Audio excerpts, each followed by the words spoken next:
No Parresia de hoje, eu gostaria de falar do tema do purgatório. E por quê? Porque, infelizmente, é um tema tão esquecido.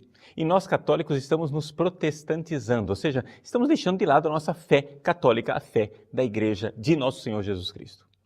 O Papa Bento XVI, na sua encíclica Spes Salvi, ele diz que o purgatório, para nós, é fonte de grande esperança. E daí você já está enxergando, né? Pobre dos protestantes que não acreditam no purgatório, já podem começar a desesperar. Por quê? Porque para nós termos esperança na salvação, nós temos que entender um problema muito sério. Deus é santíssimo. Claro, Ele mereceu para nós a salvação. E nesse sentido, os nossos irmãos protestantes estão corretos quando eles insistem na realidade de que o sacrifício salvador de nosso Senhor Jesus Cristo foi suficiente para nos redimir e para abrir as portas do paraíso para nós. Então, nós podemos e devemos acreditar que em Jesus aconteceu uma salvação objetiva, sim. Agora, o problema é que não existe somente a salvação objetiva, existe também a salvação subjetiva. Ou seja, as condições para sermos salvos já existem. Jesus já nos redimiu, já nos salvou. Problema, nós temos que acolher isto pessoalmente. E não basta a fé. Os protestantes acham que só a fé basta. Eu acredito que Jesus fez isso, pronto, e acabou. Só que existe uma realidade que nós podemos tocar com a mão no nosso dia a dia. É que mesmo acreditando em Jesus, mesmo tendo fé, nós vemos que dentro de nós continua algo de pecaminoso, uma tendência para o pecado. Essa tendência para o pecado nós chamamos de concupiscência. São Paulo usava a palavra epitomia, ou seja, esta realidade que nos leva a um desejo, uma espécie de apetite para o mal. Isso está em nós, apesar de nosso Senhor Jesus Cristo já ter nos salvado. Nós temos essa tendência. Ela vem do pecado e conduz ao pecado, embora a concupiscência em si mesma não seja pecado. Nós sabemos disso. No entanto, veja, ela é uma consequência do pecado. Isso quer dizer que em nós, e nós podemos experimentar isso realmente, não precisa acreditar no Padre Paulo Ricardo, não precisa acreditar no Papa Bento XVI, basta você acreditar naquilo que você enxerga dentro de você. Nós vemos que apesar de ter a fé em Jesus, nós temos uma tendência para o pecado. A pergunta é, meu irmãozinho evangélico, você acha que este coração, do jeito que ele está, com esta tendência para o pecado, está pronto para entrar na vida eterna junto com Deus? Bom, não sei qual é a sua resposta, mas a resposta de Lutero é que sim. Ou seja, o pecador que tem fé em Jesus Cristo, ele irá entrar no céu com este coração pecador. No entanto, irá entrar com o pecado disfarçado, por assim dizer. Ou seja, Lutero pega uma frase de São Paulo e a interpreta ao pé da letra, que a fé, ela é julgada por Deus como sendo justiça. Ou seja, no fundo, você não foi justificado, você não foi salvo, você não foi redimido, mas Deus vai limpar sua barra e vai considerar que fazer de conta que você está pronto para entrar no céu. Só que acontece que isso não é salvação. Ou seja, isso não é felicidade para ninguém. Por quê? Porque imagine você entrar com este coração para toda a eternidade. Meu irmão, isso é desespero. Isso é terrível. Porque olhe para dentro de você. Dentro de você, você tem o quê? Você tem generosidade, mas ao mesmo tempo você tem avareza. Você tem amor, mas ao mesmo tempo você tem egoísmo. Você perdoa, mas ao mesmo tempo você é rancoroso. Nós vemos dentro de nós que nós não somos seres humanos, nós somos um campo de batalha. Nós, no fundo, estamos sempre nesta realidade do conflito. Então, quando nós morremos nesse estado de conflito.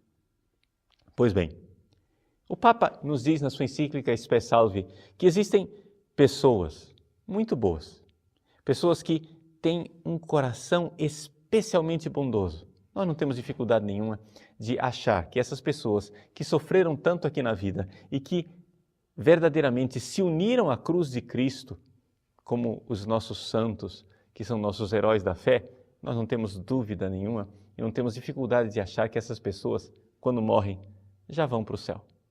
Assim como também não temos dificuldade de compreender que existem pessoas que estão realmente fechadas para Deus, fechadas para o amor, fechadas para o Espírito Santo, que cometeram um pecado de fechar o seu coração para a verdade.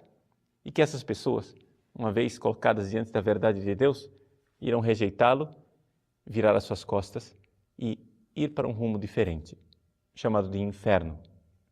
Existem esses dois extremos, corações especialmente bons, corações especialmente maus. Mas a maior parte das pessoas somos como eu e você, um coração medíocre, um coração que é bondade e ao mesmo tempo é maldade, que é amor e ao mesmo tempo é egoísmo, que é santidade e ao mesmo tempo é miséria. Essas pessoas, como é que elas vão para o céu? Bom, Lutero acha que elas entrarão disfarçadas, porque elas têm fé, e a fé vai disfarçar esse pecado. E então, travestidas de justo, elas serão consideradas justas e viverão eternamente. Só que isso não é salvação. Porque viver com este conflito dentro de mim a vida toda e a vida eterna toda não é salvação. Então é que a igreja, ela crê que existe uma purificação, um purgatório. Ou seja, onde esse meu coração miserável, que não ama a Deus o suficiente, será purificado pelo amor de Deus. O Papa Bento XVI, este ano, no dia 12 de janeiro, ele fez uma catequese a respeito de uma santa pouco conhecida, Santa Catarina de Gênova. E essa santa, que nasceu no século XV, ela tem uma doutrina sobre o purgatório. Por quê? Porque na sua vida mística e espiritual, ela teve experiência da dificuldade que existe dentro de nós, do drama que existe dentro de nós por causa do nosso pecado. Catarina era uma mulher casada e casou-se com um homem que foi fazendo com que ela vivesse uma vida mundana, digamos assim. O seu marido era um homem viciado em jogos de azar e Catarina seguia o seu marido na vida mundana, até que um dia ela foi se confessar. E nessa confissão ela foi transverberada, ela foi atingida pelo amor de Deus no seu coração e Deus mostrou o seu infinito amor e ela viu a sua grande miséria. Aqui ela sentiu uma experiência, já aqui na terra, deste amor imenso, mas isso fazia com que ela sofresse. Sim, ou seja, um fogo interior que fazia com que ela, de alguma forma, passasse por uma purificação. Porque ao ver a grandeza do amor de Deus e ao ver a sua própria miséria. Foi nessa experiência básica e fundamental que Santa Catarina de Gênova descobriu o que era o purgatório.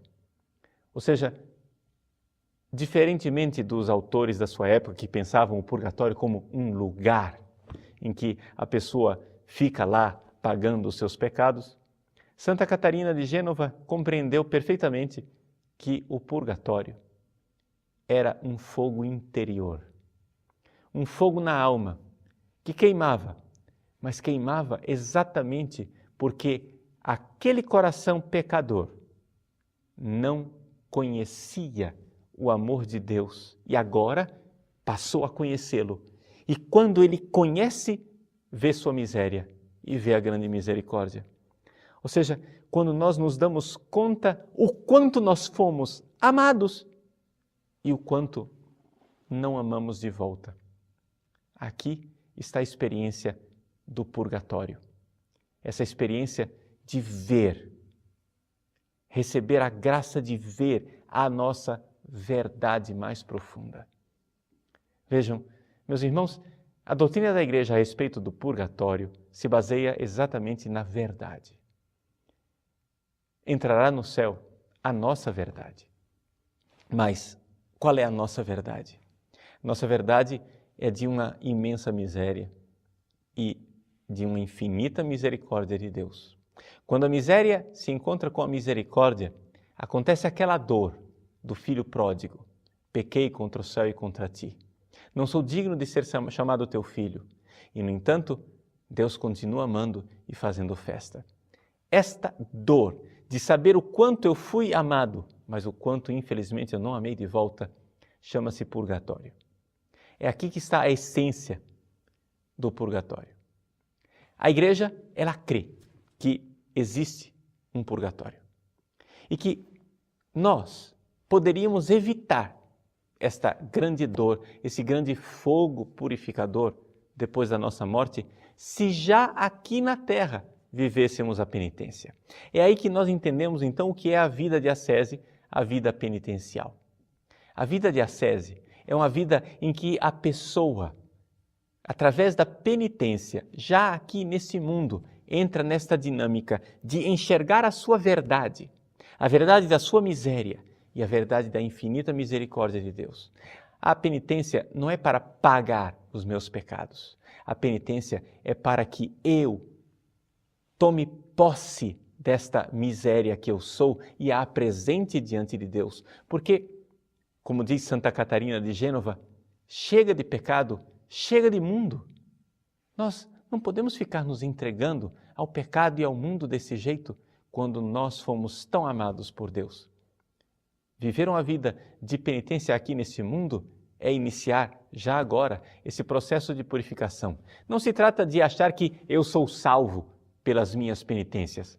Nada disso. Jesus já me salvou. A salvação objetiva, ela já aconteceu. Eu preciso, porém, tomar posse dessa salvação. E esse tomar posse objetivo não acontece somente com a fé. A fé sozinha não basta. Por quê?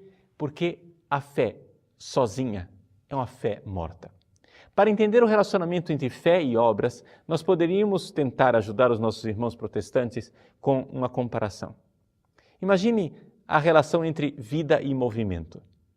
Quando uma pessoa cai no chão, desmaiada, você quer saber se ela está viva. Então o que você faz? Você procura movimentos. Você procura ver se ela continua respirando, se os batimentos cardíacos estão lá. Os médicos pegam e colocam uma lanterna para ver se a pupila ela se retrai ou dilata. Se a pupila está dilatada e não retrai, é porque a pessoa morreu, não há movimento. Se as ondas cerebrais não funcionam, se o cérebro não está reagindo, se o eletroencefalograma está plano e chato, ali não tem vida. Então vejam, os médicos e as pessoas procuram movimento, e o movimento é sinal de vida. Agora é evidente, todo mundo sabe que movimento não é vida. Se você pegar um cadáver e movê-lo mesmo assim, isso não vai fazer com que ele esteja vivo. Mas, se existe vida, tem algum movimento. Assim também a fé. A fé é a vida da alma. Mas se essa fé é verdadeira, ela precisa ter movimento. Ou seja, precisa ter as obras. Não há vida se não houver movimento. Não há fé se não houver obras. E as obras da caridade, as obras de rejeitar o mundo, as obras de lutar contra o pecado, as obras de uma vida ascética são necessárias para que a nossa fé seja verdadeiramente viva. Nós não estamos comprando a salvação, estamos somente assumindo a salvação que nosso Senhor já adquiriu para nós. Trata-se de entrar com fé verdadeira, ou seja, uma fé, como diz São Tiago, que se manifesta pelas obras.